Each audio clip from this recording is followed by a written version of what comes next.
Hello and welcome everyone to Padho guys. आज हम discuss करेंगे फिजिकल साइंस के कुछ मोस्ट इंपॉर्टेंट क्वेश्चन जो कि आपके एग्जाम्स में डेफिनेटली हेल्प करेंगे। तो पहला इंपॉर्टेंट क्वेश्चन है कि फिजिकल साइंस क्या होती है, उसका नेचर, स्कोप और इम्पोर्टेंस क्या है स्कूल करिकुलम में। तो फिजिकल साइंस जो है वो फिजिक्स और केमिस्ट्री का कम्बिनेशन है और ये एक सिस्टमेटिक एंटरप्राइज है जो कि बिल्ड करता है और ऑर्गेनाइज करता है नॉलेज को, किसके फॉर्म में, टेस्टेबल एक्सप्लेनेशंस के फॉर्म में, और प्रिडिक्शन देता है किसके बारे में, यूनिवर्स के बारे में। ठीक है, उसके अलावा ये एक प्रोडक्ट भी है किसका, लॉ का, थ्योरी का और फैक्ट का, और एक प्रोसेस भी है जिसके अंदर हम चीज़ों को ऑब्जर्व करते हैं, एक्सपेरिमेंट करते हैं और क्रिटिकल थिंकिंग करते हैं। अगर हम इसके स्कोप की बात करें, ठीक है, स्कोप, अब जो फिजिकल साइंस है वो उसके अंदर हम स्टडी करते हैं मैटर की, एनर्जी की, जो कि सब एटॉमिक पार्टिकल से पूरा जो यूनिवर्स है उसकी वास्टनेस तक वेरी करता है। इसके अंदर सब कुछ कवर किया जाता है, मैकेनिक्स हो या थर्मोडाइनमिक्स हो या फिर कोई केमिकल रिएक्शन की बात करें या फिर मॉलिक्यूलर स्ट्रक्चर की बात करें। अगर हम करिकुलम में इसके प्लेस की बात करें तो ये जो है ये साइंटिफिक टेम्पर डेवलप करने में हेल्प करता है। बच्चे क्रिटिकली सोच पाते हैं, किसी भी प्रॉब्लम का खुद से सॉल्यूशन कर पाते हैं। इसकी वजह से जो बच्चा है वो टेक्नोलॉजी से रिलेटेड कोई भी चीज़ें सीख पाता है और टेक्नोलॉजी एडवांसमेंट कर पाता है। उसके अलावा आजकल के जो वोकेशनल करियर्स आ रहे हैं जैसे कि एआई, डाटा साइंस, कुछ भी आ रहा है, उसके अंदर जो फिजिकल साइंस है वो एक इम्पॉर्टेंट रोल प्ले करती है। अगर हम कोरिलेशन की बात करें तो फिजिकल साइंस जो है वो इंटरडिसिप्लिनरी है, मतलब ये बाकी सब्जेक्ट से भी एसोसिएटेड है। चाहे आप मैथ की बात करें तो मैथ में जो कैलकुलस स्टेटिस्टिक्स आता है वो फिजिक्स से एसोसिएटेड है, या फिर बायो के अंदर जो बायो फिजिक्स, बायो केमिस्ट्री आता है उसकी बात करें, या फिर सोशल साइंस के अंदर जो इन्वायरमेंट का इम्पैक्ट है वो भी कहीं ना कहीं फिजिकल साइंस से रिलेटेड है। अब एक इम्पॉर्टेंट क्वेश्चन है ब्लूम्स टेक्सोनॉमी, ये पक्का आएगा चाहे बायो साइंस में आए या फिजिकल साइंस में आए। ब्लूम जो थे उन्होंने 3 डोमेन्स दी थी लर्निंग के लिए, कोग्निटिव, अफेक्टिव और साइकोमोटर। तो इसके अंदर जो कोग्निटिव है वो बेसिकली आपके माइंड से रिलेटेड होता है, अफेक्टिव आपके हार्ट से रिलेटेड होता है और साइकोमोटर आपके हाथ से रिलेटेड होता है। तो अगर आपको किसी बच्चे को समझाना है या फिर ताकि बच्चा लॉन्ग टर्म तक याद रखे तो आपको इन तीनों लेवल्स को कंप्लीट करना होता है। सबसे पहले कोग्निटिव डोमेन, तो ये आपके इंटेलेक्चुअल स्किल के ऊपर फोकस करता है। इसके जो लेवल रहेंगे वो है remember, understand, apply, analyse, evaluate, create. आप इसको RUAAEC से याद रख सकते हैं। और सबसे पहला क्या रहेगा, रिमेंबर, जिसके अंदर बच्चा कोई सिंबल्स को याद करेगा, जैसे कि F=M में है तो ये फॉर्मूला याद कर लिया बच्चे ने। उसके बाद में जो सेकंड स्टेप आता है वो है अंडरस्टैंड। इसके अंदर बच्चा कंसेप्ट को एक्सप्लेन करना सीखेगा, जैसे कि आपने कहा कि वाटर यूनिवर्सल सॉल्वेंट है तो बच्चा कहेगा क्यों है, इसका आंसर इसको इसी में मिलेगा। फिर है अप्लाई, इसके अंदर जो आपने फॉर्मूले सिखाए हैं उसको बच्चा न्यूमेरिकल प्रॉब्लम सॉल्व करने के लिए यूज़ करेगा। उसके बाद में है एनालाइज, इसके अंदर जो बच्चा है वो कॉम्प्लेक्स स्ट्रक्चर को सिंपल टुकड़ों के अंदर तोड़ेगा, जैसे कि एक बड़ा सा टॉपिक है उसको पार्ट्स में तोड़ना, जैसे एटॉमिक स्ट्रक्चर के अंदर इलेक्ट्रॉन, प्रोटॉन, न्यूट्रॉन होते हैं, तो बच्चा जो है वो इस बात को समझेगा। उसके बाद में नेक्स्ट स्टेप आता है इवेल्युएट, इसके अंदर जो बच्चा है वो किसी कंसेप्ट की वैलिडिटी को टेस्ट करेगा साइंटिफिक एविडेंस के बेसिस के ऊपर, और इसका यूज़ टीचर भी कर सकते हैं ये देखने के लिए कि बच्चे ने कितना सीखा है। ठीक है, तो टीचर बच्चों का टेस्ट भी ले सकता है। उसके बाद में लास्ट और हाईएस्ट आता है क्रिएटिंग। तो क्रिएटिंग के अंदर क्या होता है, बच्चा कोई नया एक्सपेरिमेंट या मॉडल बनाएगा। और उसके बाद में नेक्स्ट डोमेन है अफेक्टिव डोमेन, इसके अंदर बच्चा क्या करेगा, किसी चीज़ की वैल्यू करेगा और जो आपने सिखाया है उसको एटीट्यूड्स के अंदर डेवलप करेगा। जैसे कि अब उसे पता है कि अगर वो कोई रिपोर्ट तैयार कर रहा है तो उस डाटा के अंदर ऑनेस्टी होनी चाहिए और उसको साइंस को लेकर क्यूरियोसिटी होगी। लेवल्स है वो है, आप उसको याद रख सकते हैं R² वॉक से, R² receive, respond, value, organization, characterization. Receive का मतलब है कि जब टीचर कुछ बोल रहा है और बच्चे ने उसे सुन लिया, वो हो गया रिसीव। रिस्पॉन्ड का मतलब है तो बच्चा खुद से कोई क्वेश्चन पूछे या फिर क्वेश्चन पूछे और बच्चा आंसर दे। वैल्यू का मतलब है जैसे टीच देगा साइंटिफिक फिनोमिनास की। ऑर्गेनाइजेशन का मतलब है कि जो टुकड़ों में पड़ी हुई इन्फॉर्मेशन थी वो उन सबको जोड़ के इकट्ठा करेगा। कैरेक्टराइजेशन का मतलब है कि उन्हें कैरेक्टर के अंदर इम्प्लीमेंट करेगा। फिर लास्ट डोमेन है साइकोमोटर डोमेन, इसका मतलब है कि बच्चा उस काम को अपने हाथ से करके सीखेगा। तो इसके अंदर जैसे कि लैब के सामान को पकड़ना हो गया, टाइट्रेशन करनी हो गया, फिर सर्किट को लगाना हो गया। तो ये सारी चीज़ जब बच्चा सीख लेता है तो आप कहेंगे कि साइकोमोटर डोमेन जो है वो बच्चे ने अचीव कर लिया। इसके लिए आप ट्रिक याद रख सकते हैं, आई एम पेन। आई से इमिटेशन, इमिटेशन का मतलब है सबसे पहले बच्चा क्या करेगा, टीचर जो कर रहा है वो उसे बिना सोचे समझे ब्लाइंडली फॉलो करेगा, नकल करेगा उसकी। फिर है एम, एम से मैनिपुलेशन। अब बच्चा जो है वो थोड़े बहुत चेंजेस करके उसको खुद से करना स्टार्ट करेगा। फिर है पी, पी से पर्सनलाइजेशन। पर्सनलाइजेशन का मतलब है कि बच्चा उसके अंदर खुद का कुछ टच देगा। ए से आर्टिकुलाइजेशन। आर्टिकुलाइजेशन का मतलब है जैसे कि कोई आर्टिस्ट अपने कलाकारी करता है, उसी तरह से बच्चा भी जो है वो अपनी स्किल दिखाएगा। और एन से नेचुरलाइजेशन, मतलब एक टाइम के बाद में जो बच्चा बहुत ज़्यादा प्रैक्टिस कर लेगा तो ये जो है ये जो स्किल है वो बच्चे के अंदर अपने आप आ जाएगी। ठीक है, तो ये था ब्लूम्स टेक्सोनोमी। और इसी से रिलेटेड गांधी जी ने 3H फॉर्मूला दिया था, और उन्होंने कहा था कि बच्चे को सिखाने के लिए आपको उसके हेड हर्ट और हैंड तक जाना होगा। तो मतलब ये तीनों ही जो डोमेन है उनकी बात की थी उन्होंने भी। यूनिट से इम्पोर्टेंट क्वेश्चन है माइक्रो टीचिंग। माइक्रो टीचिंग का मतलब है कि जो आपने, आई होप आपने अपनी क्लासेस के अंदर की होंगी। माइक्रो टीचिंग क्या होता है, एक टीचर को ट्रेनिंग दी जाती है कि कैसे क्लास के अंदर पढ़ाना है। तो एक स्केल डाउन इन्वायरमेंट होता है। जो टीचर का जो टाइम होता है वो, मतलब आप लोगों को जो टाइम है, आपको 5-10 मिनट दिए गए थे, आपके सामने आपके फ्रेंड्स थे 5-10, और उनके सामने आपको एक स्किल प्रेजेंट करनी थी। तो 2 स्किल इंपॉर्टेंट जो है वो सबसे पहला है क्वेश्चन, प्रोबिंग क्वेश्चन। इसके अंदर टीचर क्या करे, मतलब आप लोग क्या करेंगे, बच्चों से क्वेश्चन पूछेंगे और आपको देखना है कि बच्चा कैसे इन्फॉर्मेशन दे रहा है। तो इसके कंपोनेंट्स होंगे प्रॉम्प्टिंग। आप बच्चे को कह सकते हैं कि और बताओ, या फिर आप किसी और बच्चे को क्वेश्चन जो है वो पास कर सकते हैं, आपको देखना है। और आपको क्या करना है कि आप क्वेश्चन को क्लियर बोले, रिपीट ना करें क्वेश्चन को, ना बच्चे आंसर रिपीट करें, फ्लुएंट रहें। ठीक है, ये जो स्किल जो आपने माइक्रो टीचिंग में लिखी थी वही सारी लिखनी है। उसके बाद में है स्टिमुलस वेरिएशन। इसका मतलब है कि बच्चा जो है वो क्या करेगा, बच्चे का इंटरेस्ट होना चाहिए कुछ भी पढ़ने के लिए। और आपको क्या करना है बच्चे के इंटरेस्ट को रखने के लिए, एक तो अपने जेस्चर्स को चेंज करते रहना है। मतलब जेस्चर मतलब अपना हाथ भाव, और कभी हंसे कभी रोए, मतलब ऐसे जेस्चर्स शो करने हैं आपको। कभी आपको किसी बात को बहुत तेज़ बोलना है, कभी किसी बात को धीरे बोलना है, तो टोन ऑफ वॉइस। आप क्लास में मूवमेंट कर सकते हैं लेकिन अननेसेसरी मूवमेंट ना करें। और फिर अपना जो सेंसरी फोकस है, यानी कि आप किसी ऑब्जेक्ट का यूज़ कर सकते हैं दिखाने के लिए। ठीक है, ओरल से विजुअल स्विचिंग कर सकते हैं।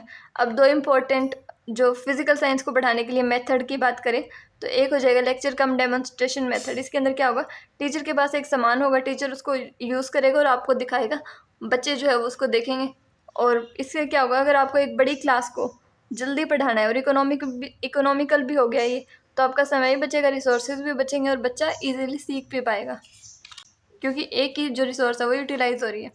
उसके अंदर प्रोजेक्ट मेथड, ये इसके अंदर पूरी तरह से बच्चा जो है वो एक्टिव रहेगा। बच्चा क्या करेगा, घर से किसी भी सामान को किसी भी प्रोजेक्ट को अपने खुद के सामान से बना के लाएगा। जैसे कि आपने कह दिया जो गर्मियों की छुट्टियों में सोलर कुकर बना के लाना है, तो बच्चा बना के लाएगा, इससे बच्चा खुद करेगा। तो लेकिन इसके अंदर टाइम भी लगेगा और रिसोर्स भी लगेगा। ठीक है, बच्चा एक्टिव होगा। उसके बाद में पेडागोजिकल एनालिसिस, ये 100% आएगा। ठीक है, पेडागोजिकल एनालिसिस का मतलब है कि आपको जो आपका जो टॉपिक है उसको छोटे छोटे टुकड़ों में तोड़ना है ताकि ईजिली पढ़ाया जा सके। तो इसके 4 स्टेप होते हैं। सबसे पहला स्टेप है कंटेंट एनालिसिस। जैसे कि आपको मैग्नेट पढ़ाना है तो मैग्नेट क्या होता है, उसकी प्रॉपर्टीज़ क्या है, मैग्नेटिक फील्ड लाइन क्या होती है, अर्थ का मैग्नेटिज्म क्या है, रिपल्शन अट्रैक्शन लॉ क्या होता है, ये सारी चीज़ें आपको पता होनी चाहिए, तभी आप बच्चों को पढ़ा पाएंगे। अब ऑब्जेक्टिव का मतलब हो गया कि आपने कहा कि मैग्नेटिक फील्ड लाइन बना के लानी है, मतलब आपको ये बताना है कि मैग्नेटिक फील्ड लाइन कैसे होती है, या फिर आपको टेम्परेरी और परमानेंट मैग्नेट के बीच में डिफ्रेंशिएट करना है। स्ट्रेटजी इसका मतलब हो गया कि ह्यूरिस्टिक या प्रोजेक्ट का मेथड का यूज़ करके आप बच्चों को पढ़ा सकते हैं। मतलब आप कौन सा मेथड यूज़ करेंगे पढ़ाने के लिए, वो आपकी स्ट्रेटजी होगी। और इवैल्यूएशन लास्ट में आप क्या करेंगे कि आपको पता चल सके कि बच्चों ने जो टॉपिक है वो सीख लिया है, मतलब आप कौन सा टेस्ट लेना चाहेंगे वो इवैल्यूएशन के अंदर आ जाएगा। अब एक इम्पॉर्टेंट क्वेश्चन जो पूछा जा सकता है वो है कि आपको पेडागोजिकल एनालिसिस करना है एटॉमिक स्ट्रक्चर का। तो एटॉमिक स्ट्रक्चर के अंदर बेसिकली क्या होता है, जैसे कि प्रोटॉन, न्यूट्रॉन, इलेक्ट्रॉन, उसके अलावा आप एटॉमिक नंबर, मास नंबर में डिफ्रेंशिएट कर सकते हैं, या फिर इलेक्ट्रॉनिक कन्फिग्रेशन जो आपको लिखनी होती है, फिर आइसोटोप या आइसोबार की बात करें। अब ऑब्जेक्टिव्स के अंदर आ जाएगा कि आपको क्या करना है, बोहर मॉडल का स्केच क्रिएट करना है या फिर आपको न्यूट्रॉन्स की कैलकुलेशन करनी है, ठीक है। इसके लिए टीचर यूज़ कर सकता है एटॉमिक मॉडल की किट या फिर कोई भी मल्टीमीडिया शो करने के लिए ऑर्बिटल मोशन, ठीक है। अब उसके अलावा यूनिट 4 के अंदर इम्पोर्टेंट रहेगा, एक तो अचीवमेंट टेस्ट क्या होता है, उसको कैसे प्रिपेयर किया जाता है। तो अचीवमेंट टेस्ट जो है मतलब आपने जो पढ़ाया है वो बच्चे ने कितना सीखा है उसको मेज़र करने का एक तरीका है। सबसे पहले टीचर डिसाइड करेगा कि कितने नंबर का टेस्ट लेना है और कितने टाइम का टेस्ट लेना है, मतलब अपने लेक्चर में लेना है या फिर दूसरों के लेक्चर में भी लेना है। अब डिज़ाइन करने के लिए टीचर क्या करेगा, सबसे पहले वो देखेगा कितने वेटेज को इम्पोर्टेंस देनी है, कितनी कंटेंट को और किस तरह के क्वेश्चन पूछने हैं। इसके लिए टीचर क्या करेगा, एक 3D ग्रिड बनाएगा, हर सारे जो यूनिट है वो कवर हो जाए जो भी सिलेबस में दे रखी है। और कॉग्निटिव लेवल के जितने भी लेवल हैं, knowledge, understanding, creating, evaluation, whatever, वो सब टेस्ट किए जा सके। आइटम राइटिंग के अंदर क्या होता है, आइटम राइटिंग का मतलब होता है कि टीचर लिखेगा कि कौन कौन से MCQ देने हैं, उसे कौन से शॉर्ट आंसर देने हैं और कौन से लॉन्ग आंसर देने हैं। उसके बाद में फाइनलाइजिंग का मतलब है कि टीचर जो क्या करेगा कि कितने नंबर का टेस्ट लेना है और मार्किंग स्कीम कैसे करनी है वो डिसाइड कर देगा। अब आता है मेजरमेंट और इवैल्यूएशन के बीच में क्या डिफरेंस है। तो मेजरमेंट जो होता है उसके अंदर नंबर दिए जाते हैं और इवैल्यूएशन क्या होता है, क्वालिटेटिव होता है। मेजरमेंट क्या होता है, क्वांटिटेटिव होता है। इवैल्यूएशन के अंदर स्कॉलस्टिक और को स्कॉलस्टिक दोनों चीज़ों को फोकस लिया जाता है, ठीक है। अब टीचर जो पूरे साल बच्चा क्लास में करता है उन सबको देख के इवैल्यूएट करता है बच्चे को।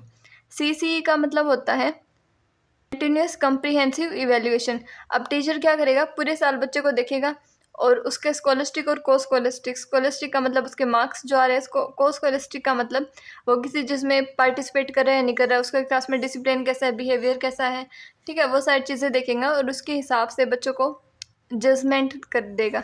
इसके अंदर 2 टेस्ट होते हैं, फॉर्मेटिव, समेटिव, या फिर डायग्नोस्टिक भी हो सकता है। फॉर्मेटिव मैंने आपको बताया था 1 साल में 4 बार होता है, समेटिव 1 साल में 2 बार होता है। फॉर्मेटिव के बेसिस पे टीचर जो है वो टाइमली बच्चे को बता सकते हैं कि कमी कहाँ रही है, जबकि समेटिव लास्ट में होता है जो फाइनल एग्जाम, फिर बच्चा नेक्स्ट क्लास में प्रमोट हो जाता है।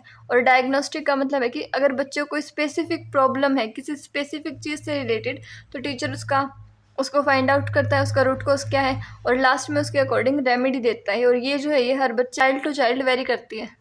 ये क्वेश्चन भी इम्पोर्टेंट है कि एम क्या है फिजिकल साइंस के अलग अलग लेवलों पे पढ़ाने के लिए। तो फिजिकल साइंस आपको पता ही है, उसके अंदर हम फिजिक्स और केमिस्ट्री को इंक्लूड करते हैं ताकि बच्चा ऑब्जर्व करना, एक्सपेरिमेंट करना सीख सके। और इसके अंदर हम बच्चे का एटीट्यूड चेंज करना, बच्चा प्रॉब्लम सॉल्विंग स्किल को अपने अंदर अडॉप्ट कर सके और टेक ओरिएंटेड थिंकिंग हम बच्चे के अंदर ला सके, इसलिए साइंस को पढ़ाया जाता है।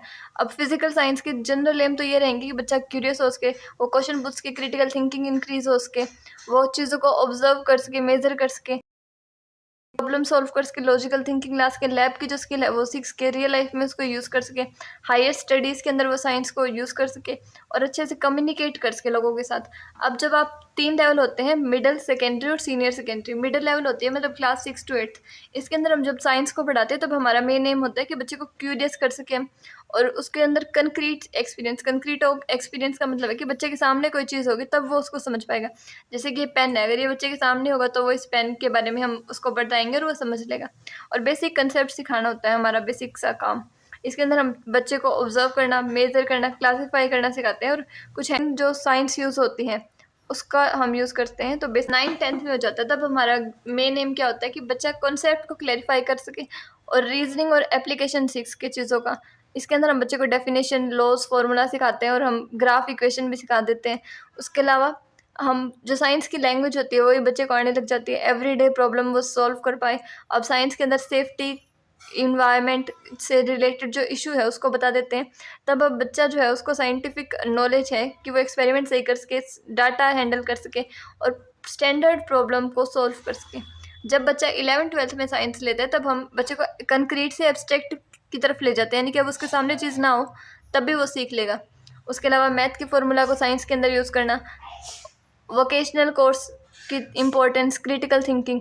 तो अब बच्चा क्या करेगा, थ्योरेटिकल अंडरस्टैंडिंग हो जाएगी उसको, एनालिटिकल थिंकिंग कर सकेगा, एब्स्ट्रैक्ट थिंकिंग कर सकेगा और हम ओपन एंडेड लैब के अंदर जाके मतलब लैब में काम कर सके, एक्सपेरिमेंट कर सके, ICT का यूज़ कर सके, प्रोजेक्ट बना सके, रिसर्च कर सके, फ्यूचर में साइंस ले सके।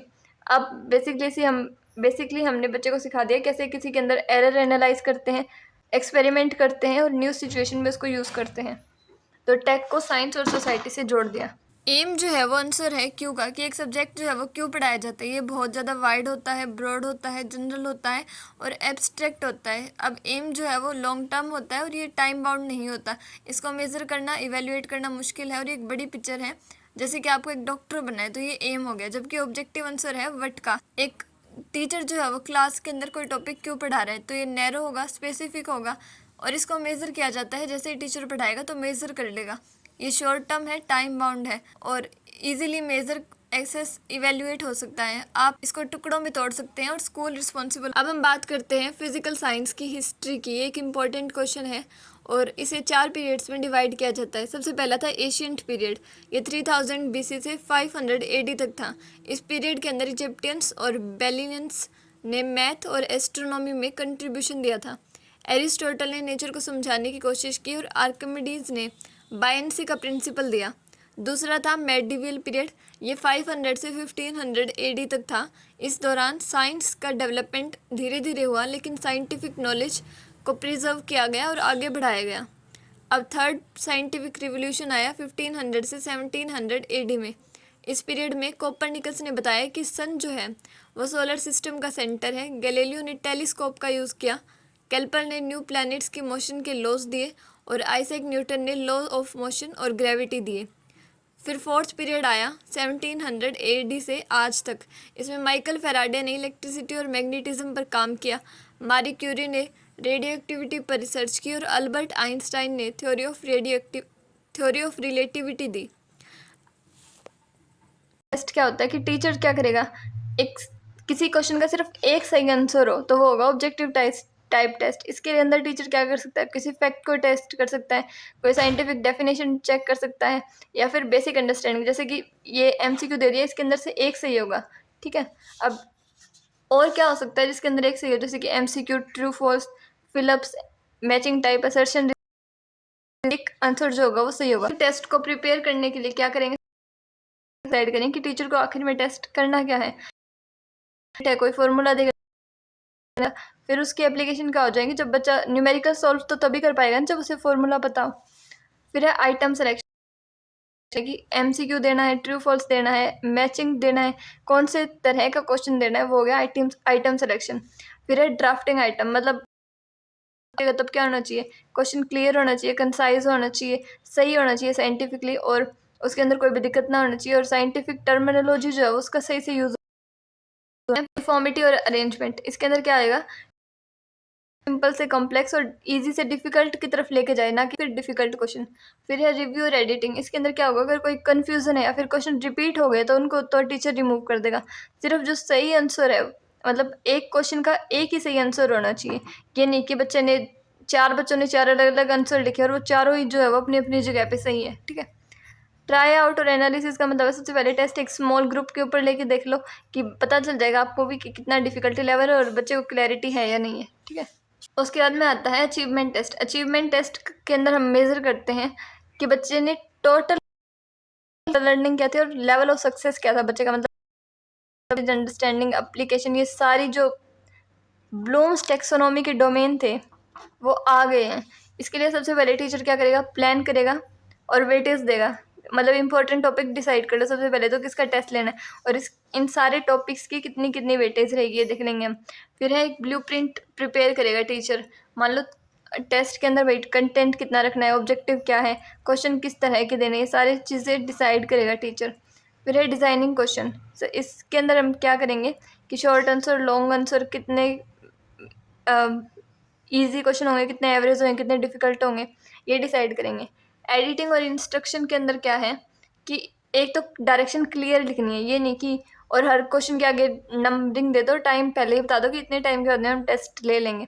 फिर आपको ये देखना है कि आप मार्क्स जो है वो किस किस हिसाब से देंगे, स्टेप के जैसे स्टेप का हो गया 1 मार्क्स, हो गया आधा मार्क्स, फाइनल आंसर का हो गया 1 मार्क्स, इस तरह से टोटल हो गए 2.5 मार्क्स। ऐसे आपको पहले ही बता देना चाहिए ताकि बच्चे उस हिसाब से लिख सकें। और लास्ट में आपका जो टेस्ट है वो वैलिड होना चाहिए, रिलायबल होना चाहिए, और लास्ट में जो क्लास है वहाँ पर आप टेस्ट ले लेंगे। अब अचीवमेंट टेस्ट जो है वो 2 तरह का होता है, एक तो हो सकता है स्टैंडर्डाइज टेस्ट, एक हो सकता है non standardize test. Standardize test जो होता है वो आपकी नीट जो NTA लेता है या फिर एसएससी सीजीएल का हो गया, या फिर एचएससी लेता है, मतलब कोई भी जो गवर्नमेंट ले रही है वो हो गया स्टैंडर्डाइज टेस्ट। नॉन स्टैंडर्डाइज जो आपके क्लास के अंदर आपकी टीचर लेते हैं, जैसे कि written test, oral test, practical test आपका टीचर ले सकता है। रिटन में भी objective type, short answer type, ऐसे टाइप टेस्ट ले सकते हैं। तो ये थे कुछ इंपॉर्टेंट क्वेश्चंस फिजिकल साइंस के। सो आई होप ये आपके लिए कुछ हेल्पफुल हो। अगर आपको कुछ कमी लगी हो then please let me know in the comment section. And thank you very much for your precious time. I hope आप सबका एग्ज़ाम बेस्ट हो।